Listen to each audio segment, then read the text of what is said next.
falar um pouquinho de ecologia de fundo liquenizado hoje. Bem, eu não sei se vocês perceberam, mas estou tentando gravar esse mini curso com a maior naturalidade possível. É muito, muito, muito complicado você preparar esse conteúdo que era para ser teórico, que era para ser uma presencial, sem que ninguém tenha escutado ou coisa do gênero. Ou seja, está faltando ecologia, está faltando interações ecológicas aí.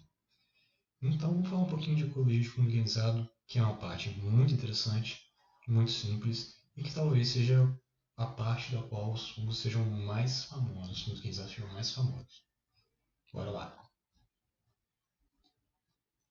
Então, o objetivo da nossa matéria de hoje é falar um pouquinho do contexto ecológico dos fungos liquenizados, da simbiose dos fungos liquenizados, saber como é que eles funcionam no meio ambiente, né? E falar um pouquinho sobre os estudos que ocorrem com fungos liquenizados e como talvez proceder a respeito deles.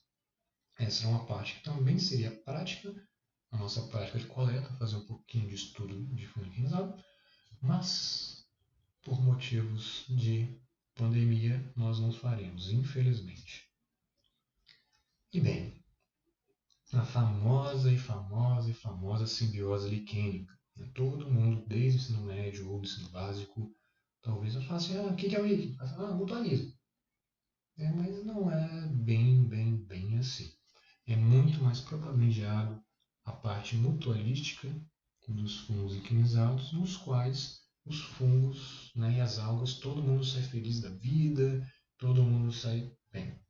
Mas a liquinologia, de uma maneira um pouquinho mais aprofundada, pode-se ter o conceito de parasitismo controlado, que, pelo menos dentro da liquinologia, é um conceito mais aceito, embora nem afirmar que é mutualismo, nem afirmar que é só parasitismo, né, tenham um destino perfeito.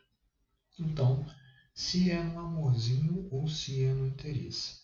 Primeira coisa, as algas elas têm a sua reprodução restringida, ou seja, o microbionte, o fungo, vai ditar a hora, a ordem, como elas vão se reproduzir. E principalmente, elas nunca se reproduzirão, ou pelo menos não existe até o momento dados que elas se reproduzirão sexuadamente dentro do talo.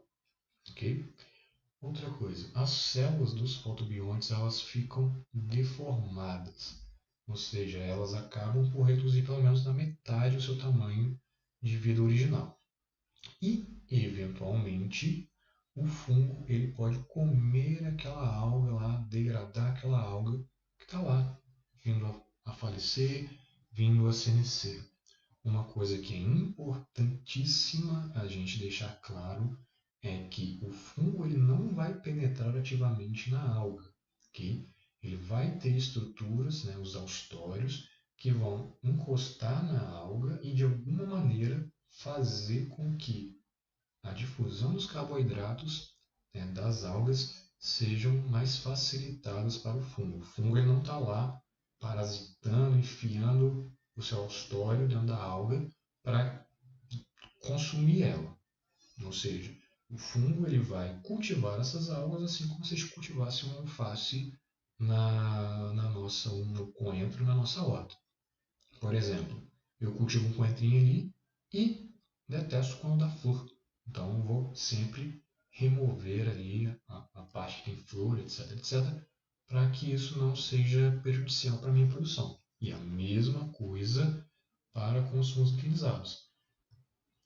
E bem, como que os fungos liquenizados eles vão se comportar no ecossistema? Eles, diferentemente do restante do grupo dos fungos, que são ou parasitas, né, ou são decompositores, predadores, etc., eles vão funcionar como produtores, ou seja, eles vão ter um incremento de biomassa, eles vão se comportar como se fosse uma planta, como se fosse uma briófita. Se você vê, né, ecologia de briófita e ecologia de líquen, basicamente a mesma coisa. E eles vão também atuar, né, vão também servir no ecossistema como alimento, como esconderijo, como substrato, como banco de sementes, como insuladores e também são famosíssimos, né, por influenciar no processo pedogenético, ou ainda mais, de degradação da rocha matriz, formando pequenos particulados, e tudo isso devido à produção de metabólitos secundários, de invasão de IFA nas entranhas, né, nas partes das rochas mais frágeis. E bem, o que o fungo alquinizado come? O fungo, a parte fungal, consome os carboidratos advindos da fotossíntese da alga. Ou seja, a fotossíntese, como todos vocês sabem, depende de luz, água e gás carbônico.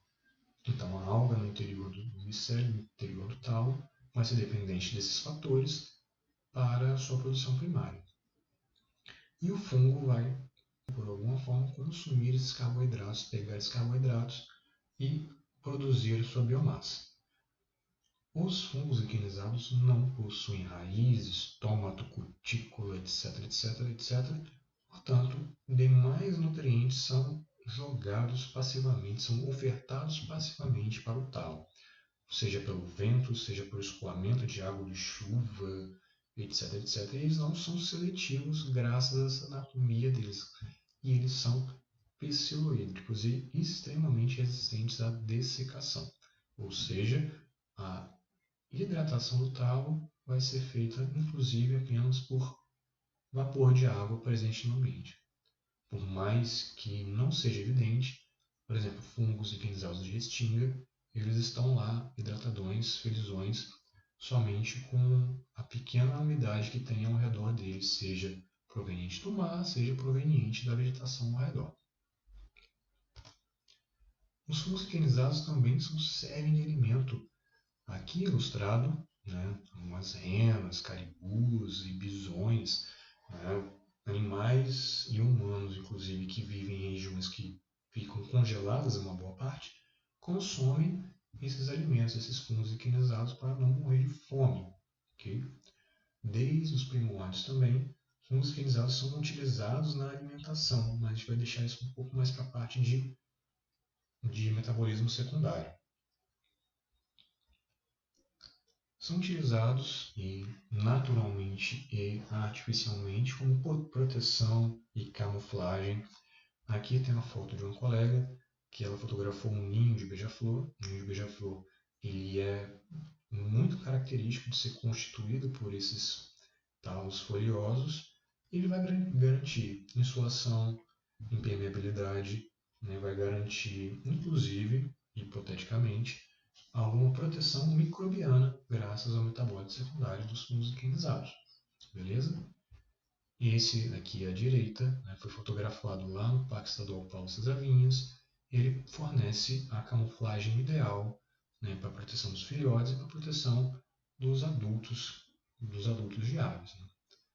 Segundo a ornitologia, uma camuflagem é um ponto especial na hora de se construir o ninho. Então, esse camarada que construiu esse ninho aí, ele está muito bem sucedido, suas proas vão ficar bem felizes, né? Não serão incomodadas por nenhum predador que não vai notar que tem um ninho ali. Em relação à camuflagem também, temos alguns exemplos muito famosos aqui.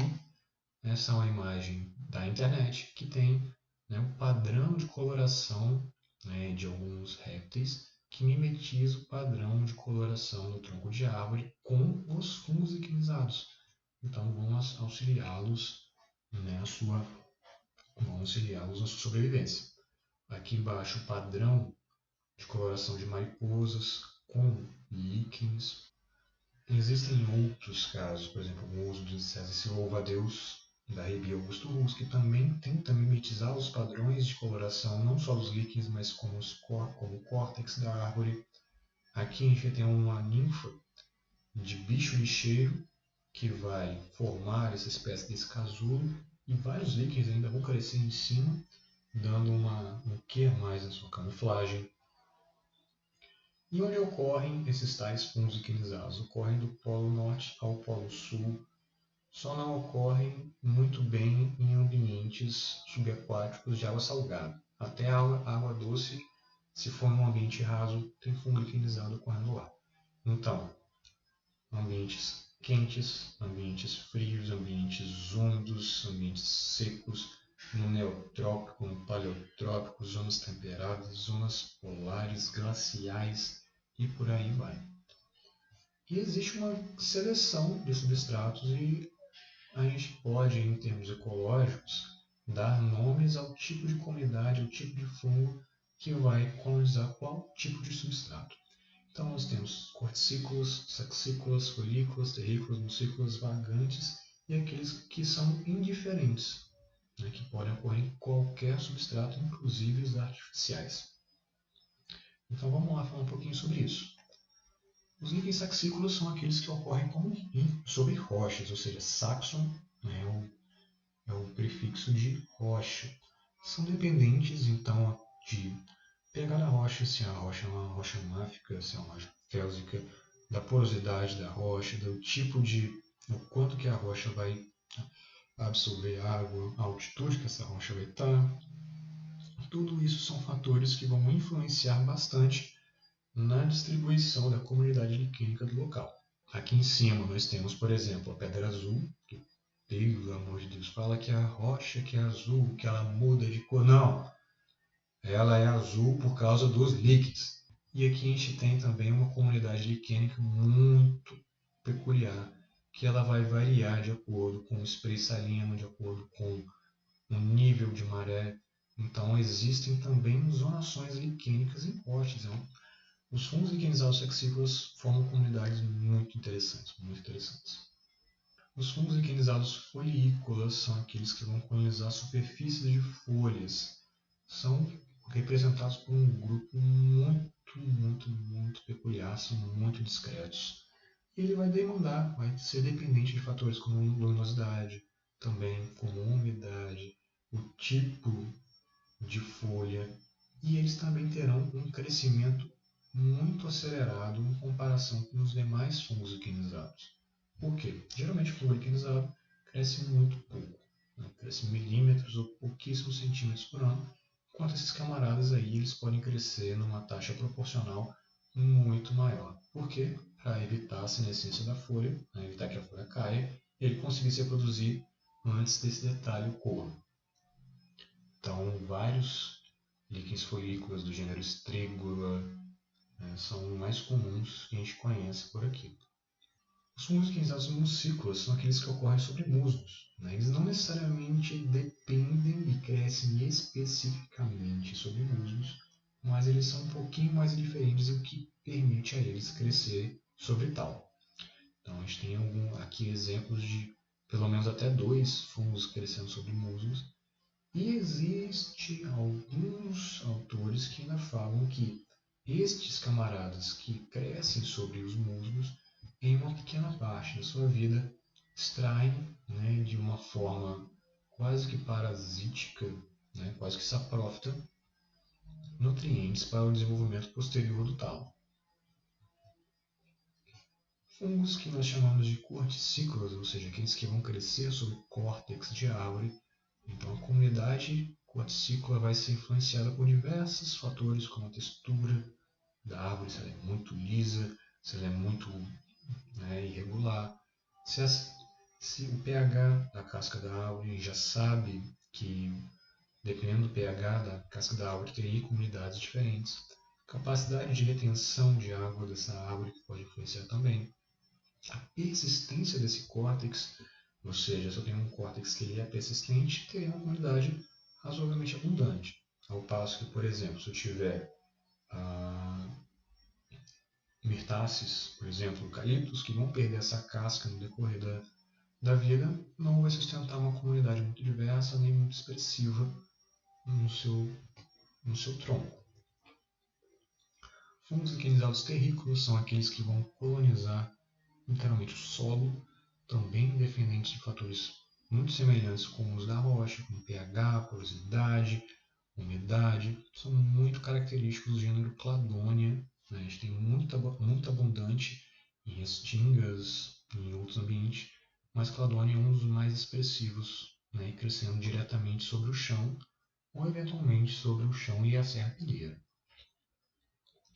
E existem líquens que acabam por serem custosos, crescerem em solos, mas eles não possuem estruturas intimamente associadas a tal, e que pode, através do vento, chuva, serem varridos, né, que são alguns líquens que nós chamamos de líquens vagantes, muito comum do gênero Aspisia.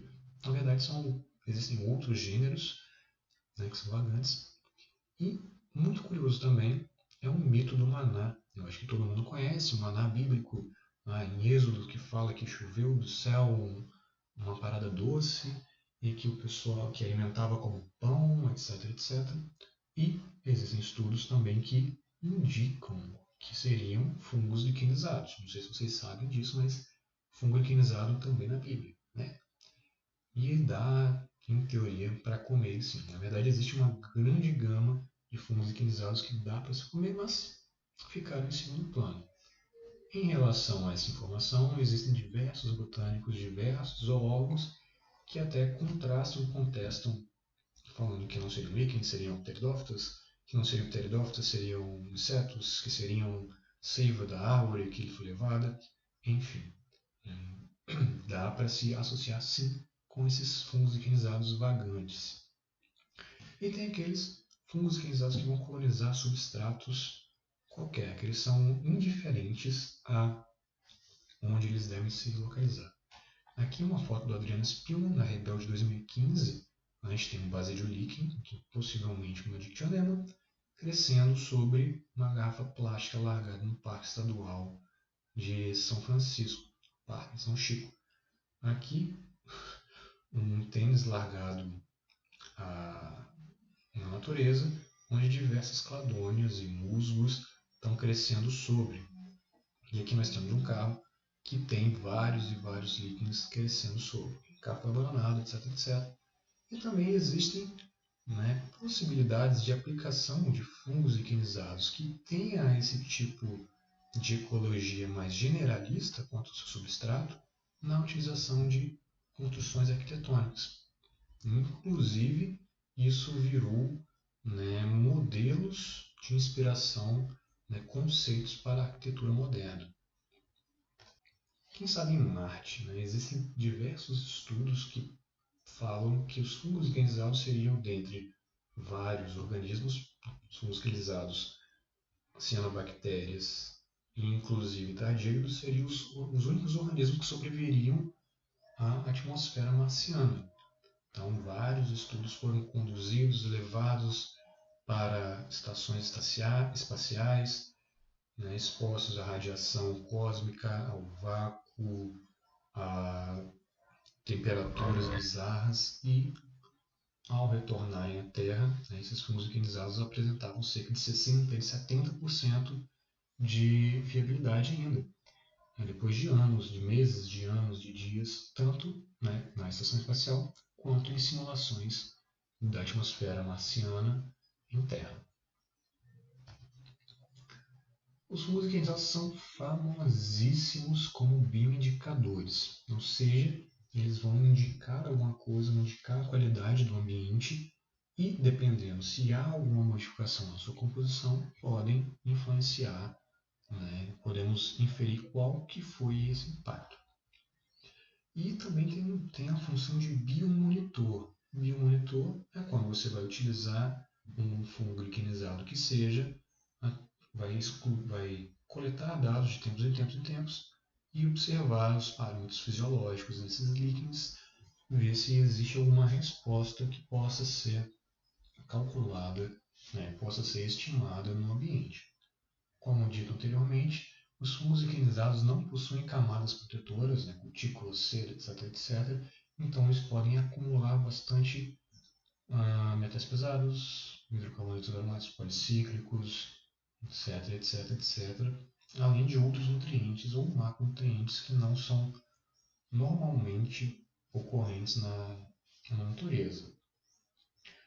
Tais acúmulos, tais modificações podem trazer modificações na morfologia, na fisiologia e a distribuição dessa comunidade liquênica em detrimento desse gradiente vai dar excelentes resultados. Então desde século XIX, no final do século XIX, existem diversos estudos que também utilizaram fungos liquenizados para bioindicação, biomonitoramento e que são utilizados até hoje com uma extrema eficácia, com uma extrema relevância. É muito mais barato você estudar líquen como indicador do que você comprar uma estação meteorológica, uma estação que vai medir aqueles compostos e deixar em algum lugar. Então, eles podem ser indicadores de qualidade do ar, né, se o ar está poluído ou não e pelo que ele está poluído, de metais pesados, né, ou seja, um tipo de poluição que também está ocorrendo no ar. Podem ser bioindicadores de radioatividade. Sim, radioatividade.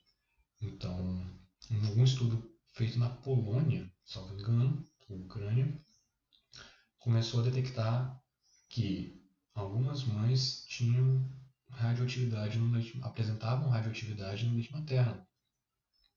E buscou-se saber, de onde está vindo essa radioatividade.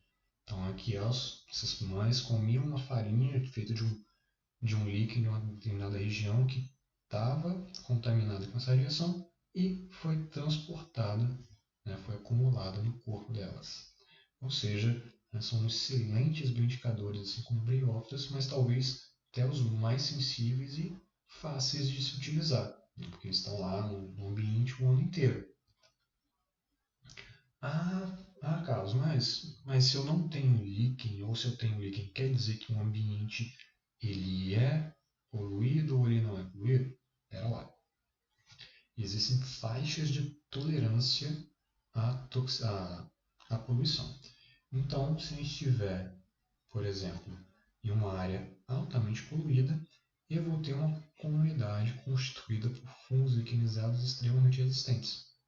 Ao passo que tem minimamente poluída, vou ter uma outra composição e geralmente uma composição muito mais diversa do que eu esperava. Ok? Também são utilizados para estudos de monitoramento do aquecimento global, né? Estudos de não só da diversidade, mas estudos de liquenometria, ou seja, que é medir um talo liquenizado em tempos, o crescimento dele, né? Nos traz informação de como a temperatura média do planeta tem alterado a composição liquênica em algumas partes. Por exemplo, a temperatura pode influenciar na produção primária da alga, ou seja, uma temperatura mais quente pode favorecer uma alga em detrimento da outra. E todos os fungos que fazem associação com essa alga vão crescer muito mais do que os outros, competindo por espaço por eles e eventualmente excluindo-os do ambiente no qual eles estavam. Beleza? Existem outras interações fungo-alga-fungo que não são chamadas de liquenização. Uma das quais a gente vai chamar de micoficobioses, que são essas aqui que estão ilustradas para vocês, que é justamente o inverso do líquen, né, no qual você tem uma maior parte do fungo e as algas dentro. Nesse caso, você vai ter as algas, na grande maioria, e os fungos dentro deles. Nesse caso, a gente vai chamar de micoficobiose, exemplificado pelo Mycophyceus ascophili. E existem outras interações fungo-microalga também. É muito comum também, em Basilimicota, por exemplo, algumas orelhas de pau, né, incorporarem algumas algas no seu micélio. Trametes, o gênero de Trametes é muito famoso por causa disso. Né, algumas outras orelhas de pau, Ganoderma, etc., podem ocorrer também. Mas isso não é líquen, isso não significa liquenização. Essa estratégia não é obrigatória para esse fungo, mas é um tipo de interação mesmo assim. Em relação a métodos de estudo de ecologia de fungo liquenizado, como que eu vou estudar a ecologia dos fungos liquenizados? Bem, do mesmo tipo de estudo que você vai fazer com planta. Então você vai utilizar métodos fitossociológicos para extrair dados como presença, ausência, como dominância, como cobertura, como frequência, diversidades. Você pode fazer isso como? Simplesmente chegando em um forófito, né, coletando, analisando e pronto. Mas você pode fazer isso por vários mapeamentos, utilizar, por exemplo, o que está descrito aqui à esquerda, parcelas, ao invés de, por exemplo, na Restinga, você vai, ou qualquer outra área de fitossociologia, você vai estudar plantas, você cria uma parcela enorme e você conta os indivíduos que tem ali, correto? Aqui a gente vai utilizar uma escala muito menor. Então você vai utilizar gridzinhos feitos de um papel plástico, um papel acetato, ou mesmo, né, feitos de tecido. Você colocar no seu forófito, né, e calcular lá a presença, a ausência, a frequência dele num dado espaço, né, a diversidade posterior disso, né, no seu estudo. Isso pode ser feito, né, isso normalmente é feito por um mapeamento in loco, por mapeamento por imagem, ou seja, alguns softwares já estão começando a utilizar fotos para contrastar pelo menos grupos, né, não necessariamente, não é muito fácil identificar líquen por espécie, mas pelo menos grupos ou crescimento desse grupo.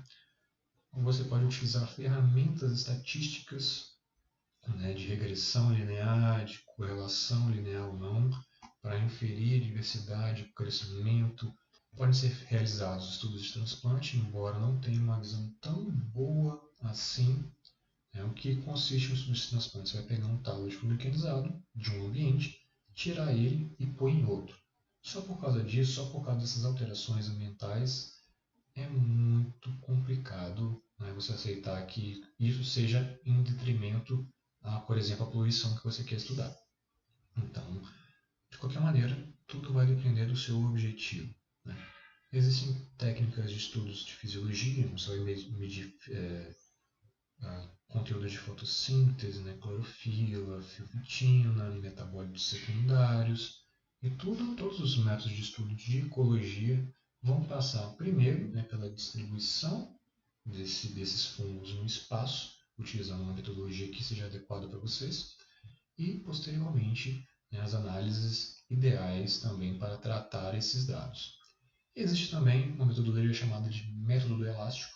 Consiste em você pegar um elástico, tipo esses elásticos de barra de calça, né, graduá-lo e colocar ao redor da árvore de 1 a 100. Aí você vai ter, né, cobertura, frequência, né, e contar quais os líquens que ocorrem ali em cima.